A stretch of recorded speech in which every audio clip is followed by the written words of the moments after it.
ഇന്നലെ നിശ്ചയിച്ച പ്രകാരം ജില്ലയിലെ +1 അലോട്ട്മെന്റ് പ്രവർത്തനങ്ങൾ ആരംഭിച്ചിട്ടുണ്ട്. DD എഡ്യൂക്കേഷനും ഇന്ന് രാവിലത്തെ മീറ്റിംഗിൽ പങ്കെടുത്തിരുന്നു. ഇപ്പോൾ സാമൂഹിക അകലം പാലിച്ചുകൊണ്ട് മാസ്ക് ധരിച്ച് പ്രോട്ടോകോൾ പ്രകാരം തന്നെ ഈ പ്രവർത്തനങ്ങൾ പ്രത്യേകിച്ച് പാണ്ടിക്കാടും ആനക്കയത്ത് നടക്കുന്നുണ്ട് എന്നുള്ളത് ഉറപ്പാക്കുന്നുണ്ട്. പ്രത്യേകമായി വിദ്യാഭ്യാസ വകുപ്പിലെ ഉദ്യോഗസ്ഥർക്ക് ചുമതല നൽകിയിട്ടുണ്ട് ജില്ലയിൽ എന്നുള്ളതാണ് DD എഡ്യൂക്കേഷൻ ഈ മീറ്റിംഗിൽ അറിയിച്ചിട്ടുള്ളത്. ഇനി മാസ്ക് ധരിക്കാൻ മറന്നു വരുന്ന ആളുകൾക്ക് മാസ്ക് നൽകുന്നതിന് വേണ്ടിയിട്ടുള്ള ക്രമീകരണവും ചെയ്തിട്ടുണ്ട്. ഇന്ന് 9 പേരുടെ സാമ്പിളുകളാണ് കോഴിക്കോട് പരിശോധിക്കുന്നത്. ഈ പോസിറ്റീവ് കേസിൽ നിന്ന് സമ്പർക്ക പട്ടികയിലുള്ള 4 പേരുടെ സാമ്പിൾ തിരുവനന്തപുരത്ത് ഇന്ന് പരിശോധിക്കും. ഇപ്പോൾ മലപ്പുറം ജില്ല കൂടാതെ തിരുവനന്തപുരം ജില്ലയിലും പാലക്കാട് ജില്ലയിലുമാണ് സമ്പർക്ക പട്ടികയിലുള്ളവർ ഉൾപ്പെട്ടിട്ടുള്ളത്. തിരുവനന്തപുരത്ത് 4 പേരും, അതിൽ 2 പേർ പ്രൈമറി കോണ്ടാക്റ്റ് ആണ്, 2 പേർ സെക്കൻഡറി കോണ്ടാക്റ്റും. അതുകൂടാതെ പാലക്കാട് ജില്ലയിൽ 2 പേരാണ് ഉള്ളത്. അതിൽ ഒരാൾ ആരോഗ്യ പ്രവർത്തകയാണ്, ഒരു സ്റ്റാഫ് നേഴ്സാണ്, മറ്റൊരാൾ ആശുപത്രിയിലെ സെക്യൂരിറ്റിയാണ്. അങ്ങനെ ജില്ലയ്ക്ക് പുറത്ത് നിലവിൽ 6 പേരാണ്. 4 പേർ തിരുവനന്തപുരത്തും 2 പേർ പാലക്കാട് ജില്ലയിലുമാണ് സമ്പർക്ക പട്ടികയിൽ ഉള്ളത്. അപ്പോൾ ഇന്ന് രാവിലെ വരെയുള്ള കണക്കനുസരിച്ച് 350 പേരാണ് സമ്പർക്ക പട്ടികയിൽ ഉള്ളത്. 350 പേർ. അതിൽ ഹൈറിസ്ക് പട്ടികയിൽ ഉള്ളവർ, ഹൈറിസ്ക് കാറ്റഗറിയിൽ ഉള്ളവർ 101 പേരാണ്. 68 പേർ, ഇന്നലെ പറഞ്ഞതുപോലെ 68 പേർ ഹെൽത്ത് കെയർ വർക്കേഴ്സാണ്.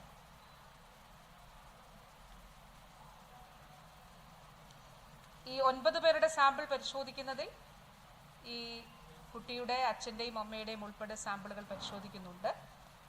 അവർക്ക് രോഗലക്ഷണങ്ങളൊന്നുമില്ല. ഇതുവരെ രോഗലക്ഷണങ്ങൾ, പനിയോ അങ്ങനെയുള്ള ഒരു ലക്ഷണങ്ങളും ഇല്ല. പക്ഷെ അവരുടെ സാമ്പിൾ ഇന്ന് പരിശോധിക്കുന്നുണ്ട്. ഇത് കൂടാതെ ഈ മകൻ ബസ് ഉപയോഗിച്ചിട്ടുണ്ട് ട്യൂഷൻ സെൻറ്ററിലേക്ക് പോകുന്നതിന്. അപ്പോൾ പബ്ലിക് ട്രാൻസ്പോർട്ട് ഉപയോഗിച്ചിട്ടുണ്ട്. ആ പബ്ലിക് ട്രാൻസ്പോർട്ട് ഏത് ബസ്സാണെന്നുള്ളത് ഐഡൻറ്റിഫൈ ചെയ്തിട്ടുണ്ട്. RTOയുടെ കൂടി സഹായം തേടിക്കൊണ്ട് CCTVയുടെ ദൃശ്യങ്ങൾ കൂടി എടുത്തുകൊണ്ടാണ് അത് ഐഡൻറ്റിഫൈ ചെയ്യുന്നത്. അപ്പോൾ അതിലുണ്ടായിരുന്ന പ്രൈമറി കോണ്ടാക്ട്സിനെ കൂടി ഐഡൻറ്റിഫൈ ചെയ്യുന്നതിന് വേണ്ടിയിട്ടുള്ള ശ്രമം നടക്കുകയാണ്. ഇന്ന് ഫീൽഡിൽ, അതായത് പാണ്ടിക്കാടും ആനക്കയത്തും വീടാനന്തരമുള്ള സർവേ നടക്കുകയാണ്. 224 ടീമാണ് ഈ 2 പഞ്ചായത്തുകളിലുമായി സർവേ നടത്തുന്നത്. പാണ്ടിക്കാട് ഏറ്റവും വലിയ പഞ്ചായത്ത് കൂടിയാണ് മലപ്പുറം ജില്ലയിലെ. അവിടെ 144 ടീം ആണ് ഹൗസ് ടു ഹൗസ് സർവേ നടത്തുന്നത്. ആനക്കയത്ത് 80 ടീമാണ്. ഒരു ടീമിൽ 2 പേർ എന്നുള്ള നിലയിലാണ്. ഓരോ ടീമിനും ഒരു ചോദ്യാവലി, അതായത് പൊതുവിൽ ഓരോ വീട്ടിലും എന്തൊക്കെ കാര്യങ്ങളാണ് അറിയേണ്ടത്. ഫീവർ സർവൈലൻസ് ആണ് പ്രധാനമായിട്ട്.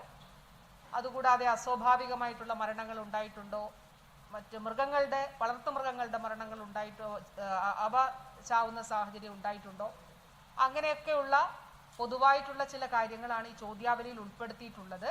ഇത് സംബന്ധിച്ചിട്ടുള്ള ട്രെയിനിങ് ഇന്നലെ നൽകിയിരുന്നു. ആ ട്രെയിനിങ്ങിന്റെ അടിസ്ഥാനത്തിലാണ്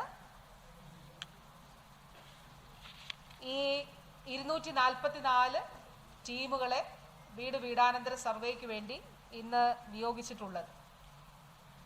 ഇതുകൂടാതെ മൃഗസംരക്ഷണ വകുപ്പിന്റെ ടീമുകൾ കൂടി ഫീൽഡിൽ പരിശോധന നടത്തുന്നുണ്ട്.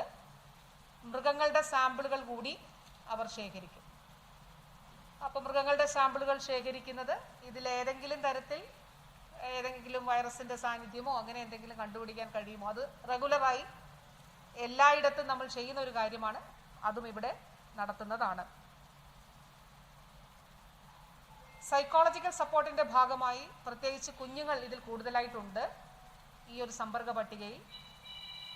അതുകൊണ്ട് വിദ്യാഭ്യാസ വകുപ്പിന്റെയും വനിതാ ശിശു വികസന വകുപ്പിന്റെ സ്കൂൾ കൗൺസിലേഴ്സിന്റെയും കൂടി സഹകരണത്തോടുകൂടി സൈക്കോളജിക്കൽ സപ്പോർട്ട്, ഇപ്പോൾ ആരോഗ്യ വകുപ്പിൻ്റെതായി ഡോക്ടേഴ്സിന്റെ സൈക്കോളജിക്കൽ ടീം സപ്പോർട്ടിന് വേണ്ടിയിട്ടുള്ള ടീം പ്രവർത്തിക്കുന്നുണ്ട്. അവർ ഫോൺ വിളിച്ച് ആവശ്യമായിട്ടുള്ള കൗൺസിലിംഗ് നൽകുന്നുണ്ട്, ഇങ്ങോട്ട് ആവശ്യപ്പെടുന്നവർക്ക് നൽകുന്നുണ്ട്. ഇപ്പോൾ DD എഡ്യൂക്കേഷൻ കൂടി പങ്കെടുത്ത ഈ മീറ്റിങ്ങിൽ വിദ്യാഭ്യാസ വകുപ്പിൻ്റെ നേതൃത്വത്തിൽ ഒരു സ്കൂൾ PTA ഓൺലൈനായിട്ട് ചേരും. ക്ലാസ് PTA, സ്കൂൾ PTA അല്ല, ക്ലാസ് PTA ചേരും. അപ്പോൾ രക്ഷകർത്താക്കളുടെ സാന്നിധ്യത്തിൽ കുഞ്ഞുങ്ങൾ കൂടി, കാരണം അവരുടെ ഒരു സുഹൃത്താണ് നഷ്ടപ്പെട്ടത് അപ്രതീക്ഷിതമായി. അപ്പോൾ ആ രീതിയിൽ ഒരു ക്ലാസ് PTA കൂടി ചേർന്നുകൊണ്ട് കുഞ്ഞുങ്ങൾക്ക് ആവശ്യമായ, അവരെ അറിയുന്ന അവരുടെ സ്കൂൾ കൗൺസിലേഴ്സ് ഉൾപ്പെടെ അവരുടെ അധ്യാപകരും അവരുടെ രക്ഷിതാക്കളും ഒക്കെ ചേരുന്ന ഒരു ക്ലാസ് PTA ചേരുകയും പിന്നീട് പ്രത്യേകമായി ഏതെങ്കിലും രീതിയിൽ വ്യക്തിപരമായി കൗൺസിലിംഗ് വേണമെങ്കിൽ അതുകൂടി കൊടുക്കുവാനായിട്ടാണ് തീരുമാനിച്ചിട്ടുള്ളത്. ഇന്നിപ്പോൾ ഈ റൂട്ട് മാപ്പ് സംബന്ധിച്ച വിവരങ്ങൾ ഇപ്പോൾ മാധ്യമങ്ങൾക്ക് നൽകുന്നതാണ്. അതിൻ്റെ അടിസ്ഥാനത്തിൽ ഈ സ്ഥലങ്ങളിൽ ഇപ്പോൾ ഒരു ആശുപത്രിയിൽ തന്നെ OPയിൽ, പിന്നീട് കാഷ്വാലിറ്റിയിൽ, പിന്നീട് നിരീക്ഷണ മുറിയിൽ, വീണ്ടും OPയിൽ, പിന്നെ ക്യാൻറ്റീനിൽ, അതിന് സമയം ഉൾപ്പെടെയാണ് നൽകിയിട്ടുള്ളത്. ഈ ആശുപത്രിയിൽ മറ്റു ദിവസങ്ങളിലൊക്കെ വന്നിട്ടുള്ളവരുണ്ടാകാം. അവരൊന്നും ആശങ്കപ്പെടേണ്ട, ആരും ആശങ്കപ്പെടേണ്ട, ഈ സമയത്ത് വന്നവരും ആശങ്കപ്പെടേണ്ട. ഒരു മുൻകരുതൽ എന്നുള്ള നിലയിലാണ് ഈ കാര്യങ്ങൾ നമ്മൾ പ്രസിദ്ധീകരിക്കുന്നത്. ആ സമയത്ത് അവിടെ ഉണ്ടായിരുന്നവർ ദയവായി, CCTV ദൃശ്യങ്ങളുണ്ട്, അപ്പോൾ അതിലൂടെ കുറച്ചുപേരെ ഐഡന്റിഫൈ ചെയ്തിട്ടുണ്ട്. അതാണ് ഇന്നലെ നമ്മൾ എടുത്ത കണക്കിൽ നിന്ന് കൂടുതൽ സമ്പർക്ക പട്ടികയിൽ ഇന്ന് ആളുകൾ ഉൾപ്പെട്ടിട്ടുള്ളത്. CCTV ദൃശ്യങ്ങളിൽ നിന്ന് ആ ആശുപത്രികളിൽ ഉണ്ടായിരുന്നവരെ കണ്ടെത്തി അവരെ കൂടി ലിസ്റ്റിൽ ഉൾപ്പെടുത്തിയതിൻ്റെ അടിസ്ഥാനത്തിലാണ് ലിസ്റ്റിലെ സമ്പർക്ക പട്ടികയിലെ എണ്ണം 350ലേക്ക് ഉയർന്നത്. രോഗലക്ഷണങ്ങൾ ഉണ്ടെങ്കിൽ അത് ദയവായിട്ട് പറയണം. നമുക്ക് ഇതല്ല എന്നുള്ളത്, സമ്പർക്ക പട്ടികയിലുള്ളവർ തീർച്ചയായിട്ടും നിപ്പ അല്ല എന്നുള്ളത് നമുക്ക് റൂൾ ഔട്ട് ചെയ്യേണ്ടതായിട്ടുണ്ട്. ഒരു തരത്തിലുള്ള ആശങ്കയും വേണ്ട, നമ്മൾ ഒരുമിച്ചാണ് ഇതിനെ നേരിടുന്നത്. അപ്പോൾ ധൈര്യമായി ഇതിൽ ഈ ഒരു പനിയോ മറ്റ് രോഗലക്ഷണങ്ങളോ ഉണ്ടെങ്കിൽ തീർച്ചയായിട്ടും അറിയിക്കേണ്ടതാണ്. കൺട്രോൾ റൂം നമ്പറുകൾ പ്രസിദ്ധപ്പെടുത്തിയിട്ടുണ്ട്. വളരെ പ്രധാനപ്പെട്ട ഒരു കാര്യം കൂടി ഉണ്ട്. അത് പൊതുവെ ജില്ലയിൽ എല്ലാവരും നമ്മളൊരു പകർച്ചവ്യാധിയെ തടയുന്നതിനാണ് ശ്രമിക്കുന്നത്. രണ്ടാമത്തെ ഒരു കേസ് ഉണ്ടാകരുത് എന്നുള്ളതാണ് നമ്മൾ കാണുന്നത്. അപ്പം ഐസൊലേഷനിലുള്ളവർ 21 ദിവസമാണ് ഐസൊലേഷനിൽ ഇരിക്കേണ്ടത്. ഇൻക്യുബേഷൻ പീരീഡൊക്കെ കണക്കാക്കി ലാസ്റ്റ് ഡേ ഓഫ് കോണ്ടാക്ട് എന്നാണോ സമ്പർക്കത്തിൽ വന്ന അവസാന ദിവസം, ആ ദിവസം മുതൽ ആണ് കണക്കാക്കുന്നത്. ആ ദിവസം മുതൽ 21 ദിവസം എന്നുള്ളതാണ്. 21 ദിവസമാണ് ഐസൊലേഷനിൽ ഉണ്ടാവേണ്ടത്. അതിൽ ഒരു തരത്തിലുള്ള ലംഘനങ്ങളും ഉണ്ടാകാൻ പാടില്ല. അത് ഓരോ വ്യക്തിയുടെയും അതുപോലെ സമൂഹത്തിൻ്റെയും ഈ പകർച്ചവ്യാധി പ്രതിരോധ പ്രവർത്തനങ്ങളുടെ ഭാഗമായി നമ്മൾ ഉത്തരവാദിത്വത്തോടെ ഏറ്റെടുക്കേണ്ട ഒരു നടപടിയാണ് എന്നുള്ളത് കൂടി ഏറ്റവും സ്നേഹത്തോടെ അറിയിക്കുകയാണ്. മാസ്ക് ധരിക്കണം എന്നുള്ളത് വളരെ പ്രധാനപ്പെട്ട കാര്യമാണ്. അപ്പോൾ നമ്മൾ മുൻപൊക്കെ ഔട്ട് ബ്രേക്ക് ഉണ്ടാകുമ്പോൾ ജില്ല മുഴുവൻ ടോട്ടലി ലോക്ക്ഡൗൺ ആവുന്ന സ്ഥിതിയാണ് ഉണ്ടായിട്ടുള്ളത്. ഇപ്പോൾ ഇത് നമ്മൾ ഓരോ വ്യക്തിക്കും നമ്മൾ ഇൻഡിവിജ്വലായിട്ടുള്ള റെസ്പോൺസിബിലിറ്റി, ഉത്തരവാദിത്വം ഉണ്ട്. അതുകൊണ്ട് ദയവായിട്ട് പൊതു ഇടങ്ങളിൽ മാസ്ക് ധരിക്കണം. അത് എല്ലാവരും ധരിക്കാനായിട്ട് ശ്രദ്ധിക്കണം. ബസ്സിൽ പോകുമ്പോൾ, അല്ലെങ്കിൽ ബസ് സ്റ്റോപ്പുകളിൽ നിൽക്കുമ്പോൾ, സ്കൂളിലായിരിക്കുമ്പോൾ, കോളേജിലായിരിക്കുമ്പോൾ, ഓഫീസിൽ പോകുമ്പോൾ, മാർക്കറ്റിൽ പോകുമ്പോൾ, അല്ലെങ്കിൽ മറ്റേതെങ്കിലും കടകളിൽ പോകുമ്പോൾ ഒക്കെ തന്നെ നമ്മൾ മാസ്ക് ധരിച്ച് തന്നെ പോകണം എന്നുള്ളത് ദയവായിട്ട് ഓർമ്മിക്കേണ്ടതായിട്ട് ഉണ്ട്.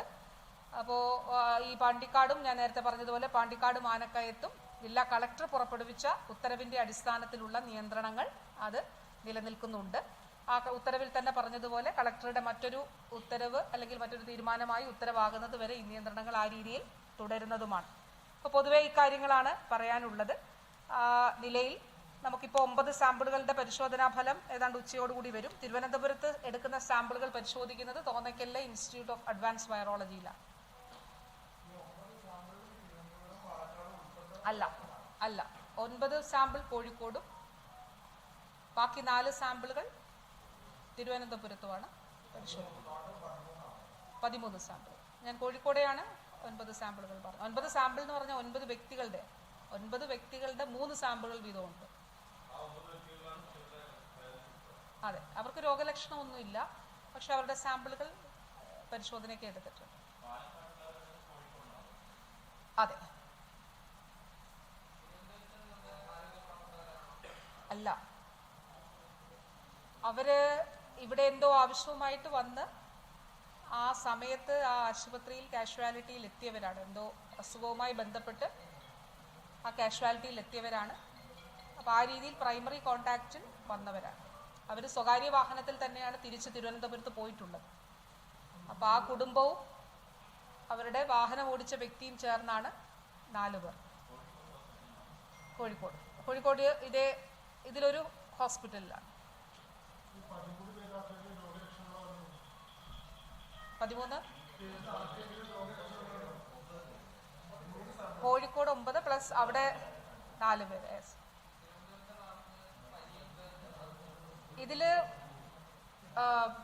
6 പേർക്ക് രോഗലക്ഷണങ്ങളുണ്ട്. അതായത് ഈ സമ്പർക്ക പട്ടികയിലുള്ള ഇപ്പം 6 പേർക്ക് രോഗലക്ഷണങ്ങൾ ഉള്ളവരാണ്. അതിൽ 3 പേര് സെക്കൻഡറി കോണ്ടാക്റ്റ് ആണ്. പ്രൈമറി കോണ്ടാക്റ്റ് അല്ല, സെക്കൻഡറി കോണ്ടാക്റ്റ് ആണ്. എന്നിരുന്നാലും ഇതല്ല എന്നുള്ളത് റൂൾ ഔട്ട് ചെയ്യുന്നതിന് വേണ്ടിയിട്ട് സെക്കൻഡറി കോണ്ടാക്റ്റ് ആണ്. പ്രൈമറി കോണ്ടാക്റ്റിനോട് നല്ല നിലയിൽ ഈ കുട്ടിയുമായി അടുത്തിടപഴകിയ ഒരാളുടെ വീട്ടിലെ കുടുംബാംഗങ്ങളാണ് 3 പേർ. സെക്കൻഡറി കോണ്ടാക്റ്റ് എന്നുള്ള നിലയിൽ കണക്കാക്കിക്കൊണ്ട് ആ സാമ്പിൾ കൂടി പരിശോധിക്കും.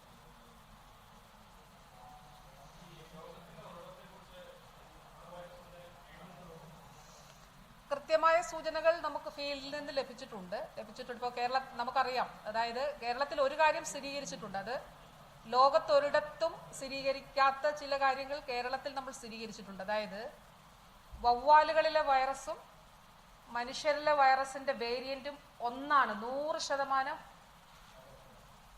സാമ്യമുള്ളതാണ് എന്നുള്ളത് കേരളത്തിൽ നമ്മൾ പരിശോധനയിലൂടെ കണ്ടെത്തിയിട്ടുണ്ട്.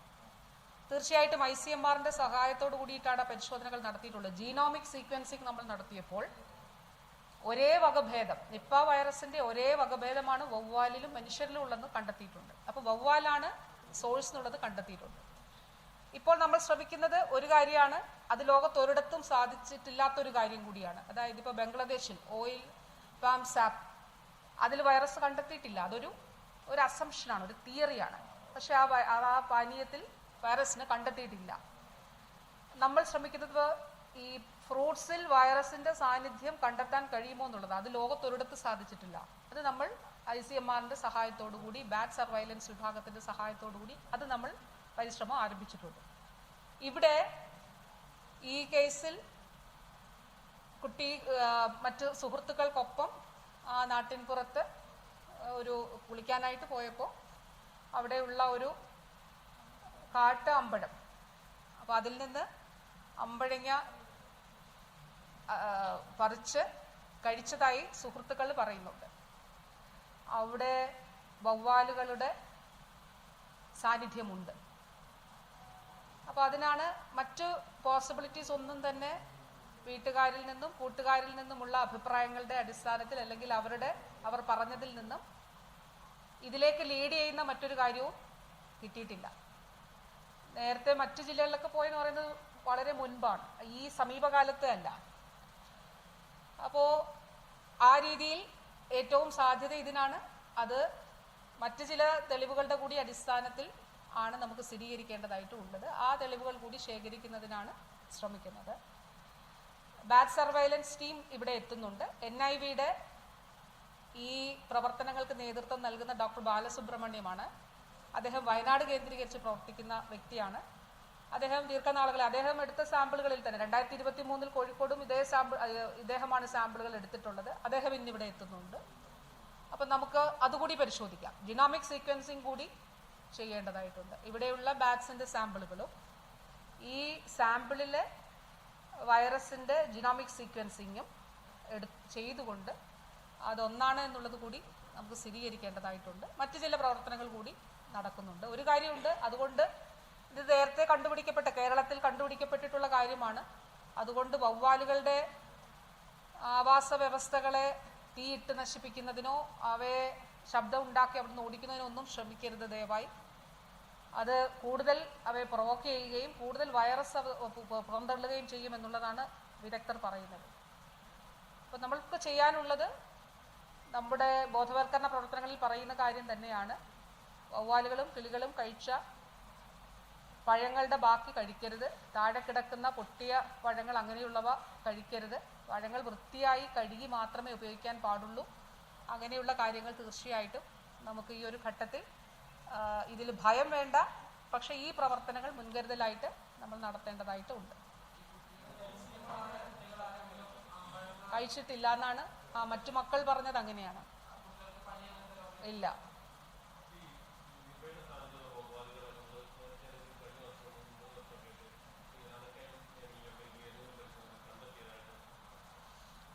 നമ്മൾ മലപ്പുറത്ത് പലയിടത്തും പരിശോധന നടത്തിയിട്ടുണ്ട്. അപ്പോൾ നമുക്ക് ആന്റിബോഡി കണ്ടെത്തിയിട്ടുള്ള അല്ലെങ്കിൽ RNA കണ്ടെത്തിയിട്ടുള്ള വൈറസിൽ അല്ലെങ്കിൽ ബാറ്റ്സിൽ സാമ്പിളുകളിൽ കണ്ടെത്തിയിട്ടുള്ളത് കോഴിക്കോട് കണ്ടെത്തിയിട്ടുണ്ട്, മലപ്പുറത്ത് കണ്ടെത്തിയിട്ടുണ്ട്, അതുപോലെ ഇടുക്കിയിൽ കണ്ടെത്തിയിട്ടുണ്ട്, കണ്ണൂർ, വയനാട്, ഈ ജില്ലകളിലെല്ലാം നമ്മൾ കണ്ടെത്തിയിട്ടുണ്ട്. വയനാട് കഴിഞ്ഞ ഏറ്റവും ഒടുവിൽ വയനാടാണ് നമ്മൾ RNA കണ്ടെത്തിയിരുന്നു, ലൈവ് വൈറസിന്റെ സാന്നിധ്യം. ആന്റിബോഡി എന്ന് പറയുമ്പം ഒരിക്കൽ വൈറസ് ഉണ്ടായിരുന്നു, ആ വൈറസിനോട് ശരീരത്തിൽ ഉണ്ടാകുന്ന പ്രതിരോധം ആണല്ലോ ആന്റിബോഡി കാണിക്കുന്നത്. ആന്റിബോഡി അല്ലാതെ RNA കണ്ടിരുന്നു, അതായത് ലൈവ് വൈറസ് ബാറ്റിന്റെ ശരീരത്തിൽ ഉണ്ടായിരുന്നു എന്നുള്ളതാണ് സാമ്പിളിൽ നിന്ന് കിട്ടുമ്പോൾ. അത് നമുക്ക് വയനാട്ടിൽ നിന്ന് കിട്ടിയിരുന്നു. മലപ്പുറത്തും നടത്തിയിരുന്നു. എനിക്ക് തോന്നുന്നു മങ്കട ഭാഗത്താണ് നേരത്തെ കിട്ടിയിട്ടുള്ളത്. ഈ ആനക്കയം ഭാഗത്തൊക്കെ ബാറ്റ് സർവൈലൻസ് നടത്തിയിരുന്നു കഴിഞ്ഞ വർഷം ഒരു മസ്തിഷ്ക ജ്വരം ഉണ്ടായപ്പോൾ. പക്ഷെ അത് നിപ്പ ആയിരുന്നില്ല. ആ രീതിയിൽ ഒരു എക്സ്പേർട്ട് സ്റ്റഡി ആ ഘട്ടത്തിൽ നടത്തിയിരുന്നു. ICMR സംഘം എത്തിയിട്ടുണ്ട്. അവർ കോഴിക്കോടാണ് ഉള്ളത്. അവർ സ്വാഭാവികമായിട്ടും മഞ്ചേരി മെഡിക്കൽ കോളേജിൽ സന്ദർശിക്കും. മൊബൈൽ BSL ലെവൽ 3 ലാബ് ഇപ്പോൾ ഇന്ന് വൈകുന്നേരത്തോടു കൂടി എത്തുന്നതാണ്.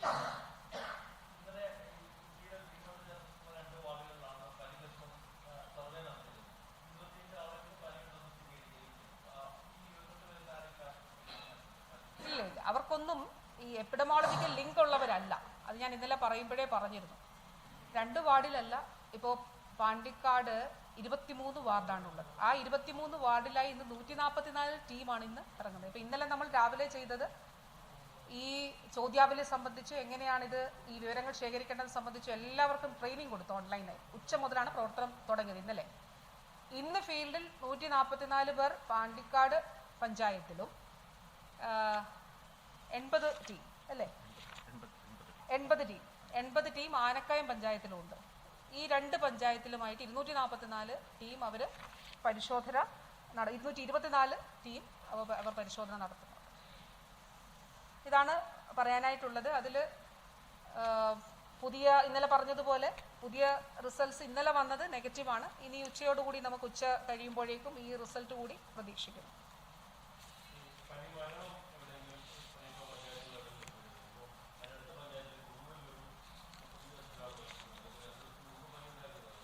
അല്ല, അതിപ്പോൾ ആ ഒരു പനി മരണമാണ് വന്നിട്ടുള്ളത്. അത് പ്രത്യേകമായിട്ടൊന്ന് അന്വേഷിക്കാൻ പറഞ്ഞിട്ടുണ്ട്. മറ്റൊരു പഞ്ചായത്തിലാണ്, ഈ പ്രദേശത്ത് ഉണ്ടായിട്ടില്ല.